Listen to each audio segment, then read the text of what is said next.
बहुत ही चिंताजनक कुछ खबरें सामने आ रही हैं और उसी संदर्भ में आप लोगों से बात करना भी जरूरी है और आपको बताना भी जरूरी है कि हम लोग क्या कर रहे हैं। निरंकुश शासन और घमंडी राजा क्या करता है, इसका सबसे बड़ा उदाहरण भारतीय जनता पार्टी, नरेंद्र मोदी और अमित शाह है। कोई बड़के राजा नहीं है आप। अगर आप कुछ गलत करिएगा, अगर आप कुछ गलत कहिएगा, अगर आप कुछ दुष्प्रचार करिएगा तो आपके खिलाफ एक्शन होगा।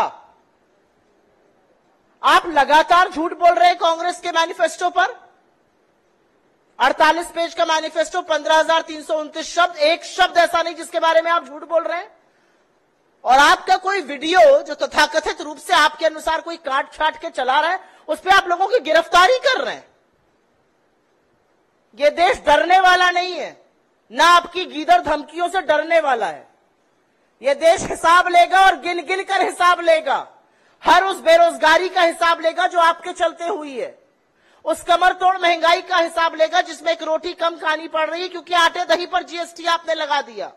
वो 50,000 बच्चों के पूरे पूरे परिवार हिसाब लेंगे जिनको सेंट्रल यूनिवर्सिटी से नाम कटाना पड़ा। वो बहती हुई लाशों के परिवार हिसाब लेंगे जिनको कोरोना काल में आपने तड़प तड़प के दम तोड़ने पर मजबूर किया। वो महिलाएं हिसाब लेंगी जिनके अपराधियों के साथ आप हमेशा खड़े होते हैं, चाहे वो कर्नाटका हो या गुजरात हो या उत्तर प्रदेश हो। वो किसान हिसाब लेंगे, जिन 700 किसानों की शहादत हुई उनके परिवार हिसाब लेंगे। वो लोग हिसाब लेंगे जिनको अन्नदाता अन्न पहुंचाता है थाली में।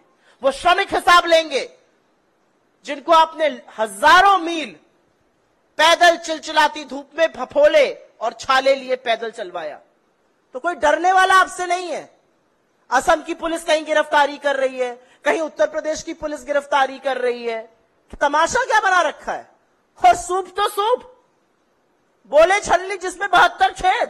प्रधानमंत्री मंच से भाषण दे रहे हैं कि काट छाट करके वैमनस्यता फैलाई जा सकती है, ठीक नहीं है। जिस वैमनस्यता को फैलाकर, वीडियो की काट छाट करके, दुष्प्रचार और झूठ बोलकर ही आप प्रधानमंत्री बने हैं। आपने हजारों करोड़ रुपए एक आदमी के रेप्यूटेशन को खत्म करने में लगाए, उसके खिलाफ दुष्प्रचार करने में लगाए। आपके लोगों को महारत हासिल है लोगों के बयान काट देने की। और अगर आप निरंकुशता करिएगा तो एक्शन तो फिर इधर से भी लिया जाएगा। आपके कितने ही लोगों ने 72 घंटे पहले राहुल गांधी जी के वक्तव्य में से, जहां पर उन्होंने एससी, एसटी, ओबीसी, ईडब्ल्यूएस और माइनॉरिटीज की बात करी है, उसमें से एससी, एसटी, ओबीसी, ईडब्ल्यूएस काटा और अब उन सब लोगों के खिलाफ कार्रवाई होगी। और यही दिल्ली पुलिस जो बढ़ चढ़कर एक्शन कर रही है, उसके सामने हम सारे साक्ष्य, सारे तथ्य, सारे सबूत लेकर जाएंगे। उन प्लेटफॉर्म्स का मैनिपुलेटेड टैग भी लेकर जाएंगे जो इन आईडीज पर लगा है। और फिर देखते हैं कि अमित शाह की दिल्ली पुलिस सिर्फ अमित शाह के लिए जागेगी या वाकई में कानून का पालन कराएगी। और आपको क्या लगता है, आप शहर दर शहर एफआईआर करिएगा और हम हाथ पर हाथ धरे बैठे रहेंगे? क्योंकि झूठ की फेक न्यूज फैक्ट्री तो आप हैं। तो अब शुरुआत कर ही दी है, तो एफआईआर कर्नाटका में भी होगी, एफआईआर तेलंगाना में भी होगी, तमिलनाडु में भी होगी, झारखंड में भी होगी, हिमाचल में भी होगी, हर उस जगह होगी जहां पर आपकी निरंकुशता कायम नहीं है। अगर कानून सम्मत कार्रवाई होनी है तो कानून सम्मत कार्रवाई कीजिए। अगर झूठ नहीं बोलना है तो सबसे पहले इस देश का प्रधानमंत्री अपना कान पकड़ के इस देश की देवतुल्य जनता से माफी मांगे कि कैसे 10 दिन से वो सिर्फ और सिर्फ निराधार झूठ बोल रहे हैं।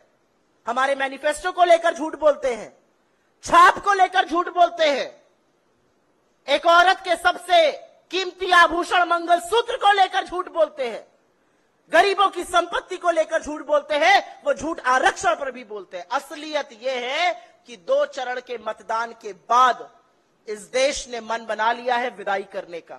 ये साफ है। इस देश को समझ में आ गया है कि ये जो 400 पार का फर्जी नारा दिया गया था, ये संविधान को बदलने के लिए दिया गया था। और संविधान बदलने का मतलब है आरक्षण को समाप्त करना। और ये देश की जनता उठ खड़ी हुई है, ये देश की जनता जागरूक है, पैरों के तले से जमीन खिसक गई है, वरना 48 घंटे में प्रधानमंत्री से लेकर अमित शाह और मोहन भागवत आकर बार बार सफाई न दे रहे होते।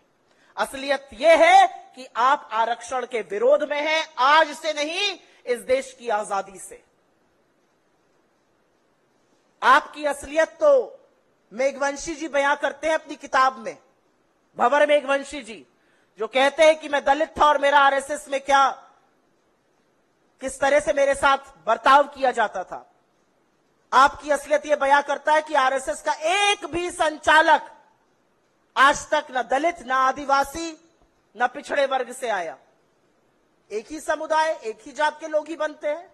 आपकी असलियत वहां बयां होती है जहां पर आपके कार्यकर्ता एक आदिवासी के सिर पर पेशाब करते हैं। आपकी असलियत वहां बयां होती है जहां पर आप दिखावे के लिए दलित के घर खाना पीना खाने जाते हैं और पहले से ही अपनी बोतल, अपना पानी, अपना बर्तन भेजते हैं, उस घर की शुद्धि कराते हैं। यह बयां करती है आपकी असलियत। तो अब आप एफआईआर खेलिएगा, आइए एफआईआर खेलते हैं। आपके हर झूठे बयान के खिलाफ एफआईआर होगी। आज इलेक्शन कमीशन में हमने फिर से अपनी बात दोहराई है कि झूठ बोलना का काम तो इस देश के प्रधानमंत्री नरेंद्र मोदी कर रहे हैं। मैं अंत में सिर्फ इतना कहूंगी कि कांग्रेस पार्टी किसी भी तरह का दुष्प्रचार नहीं करती है। हम कोई फेक न्यूज नहीं चलाते, हमें उसकी जरूरत ही नहीं है। आपका सच इतना सिया है कि उसको दिखाकर ही काम बन जाता है। आप फेक न्यूज की फैक्ट्री चलाते हैं, आप झूठ बोलते हैं, आप लोगों के बयान काट छाट के चलाते हैं।